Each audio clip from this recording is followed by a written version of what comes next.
मिरजेत पुण्यश्लोक अहिल्यादेवी होळकर यांच्या 300व्या जयंतीनिमित्त रांगोळीकार आदम अली मुजावर यांच्या हस्ते साकारण्यात येणाऱ्या विश्वविक्रमी भव्य रांगोळीचा शुभारंभ आमदार गोपीचंद पडळकर यांच्या हस्ते करण्यात आला।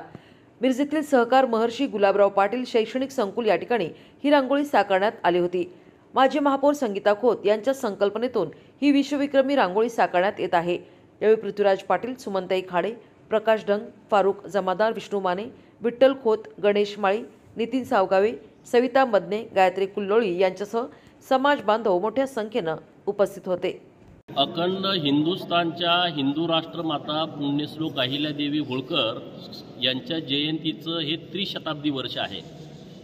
दरवर्षी अहिल्यादेवींची जयंती वेगवेगळ्या उपक्रमातून साजरी होते, परंतु अखंड देशभर माननीय नरेंद्र मोदी साहेबांच्या नेतृत्वामध्ये सर्व राज्यांमध्ये, सर्व शहरांमध्ये आणि गावागावामध्ये पहिल्यांदाच अहिल्यादेवींची जयंती इतक्या मोठ्या प्रमाणात साजरी होते आणि वेगवेगळे कार्यक्रम या जयंतीच्या निमित्तानं होत आहेत। सांगली मिरज कुपवाडच्या माजी महापौर संगीताताई खोत आणि विठ्ठल तात्या खोत यांच्या संकल्पनेतून मुजावर सर जे रांगोळी काढण्यामध्ये त्यांची जागतिक वेगवेगळी अनेक रेकॉर्ड आहेत, तर ते आता आज पुण्यश्लोक अहिल्यादेवींचं अश्वारूढ जे चित्र आहे त्याचं एक विश्व रेकॉर्ड करणारी रांगोळी आज मिरजमध्ये काढली जाते आणि त्या रांगोळीचा काढण्याचा शुभारंभ आज सर्व मान्यवरांच्या उपस्थितीमध्ये पार पडतोय।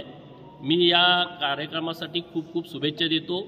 संगीताताईंचं विशेष अभिनंदन करतो। मुजावर सरांचं विशेष अभिनंदन यासाठी करतो की ते स्वतः त्यांचे 2 मेन सहकारी आहेत आणि इतर 10 जण असे 3 दिवस त्यांना रांगोळी काढण्यासाठी वेळ लागणार आहे। कोणतंही मानधन न घेता ते रांगोळी काढतायत, त्यांचंही मी विशेष अभिनंदन करतो। केंद्र सरकार आणि राज्य सरकारच्या माध्यमातून खूप मोठ्या प्रमाणात हा जयंतीचा उत्सव होतोय। कालच केंद्र सरकारनं त्रिशताब्दी जयंतीच्या निमित्तानं 300 रुपयाचं नाणं काढण्याचा एक क्रांतिकारी निर्णय केंद्र सरकारने काल घेतलेला आहे। मी केंद्र सरकारचं मनापासून अभिनंदन करतो। कालच महाराष्ट्र सरकारनं अहिल्यानगर जिल्ह्यामध्ये नव्यानं शासकीय वैद्यकीय महाविद्यालय स्थापन करण्याचा निर्णय घेतला आणि त्या कॉलेजला पुण्यश्लोक अहिल्यादेवी होळकरांचं नाव देण्याच्या संदर्भातला शासन निर्णय काल राज्य सरकारनं काढलेला आहे। मध्य प्रदेश सरकारनं तिथल्या एका मोठ्या महाविद्यालयाला पुण्यश्लोक अहिल्यादेवींचं नाव घेण्याचा निर्णय त्यांची कॅबिनेट बैठक 2-3 दिवसापूर्वी झाली, त्या बैठकीमध्ये निर्णय घेतलेला आहे।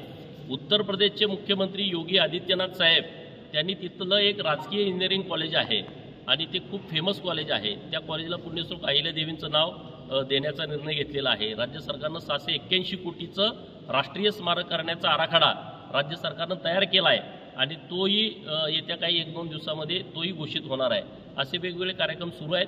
दिनांक 21 मे ते 31 मे असं 10 दिवस गावागावामध्ये, शहरामध्ये, वाड्यांवस्त्यांवरती मोठमोठ्या प्रमाणामध्ये अहिल्यादेवींच्या जयंतीचा कार्यक्रम होतोय।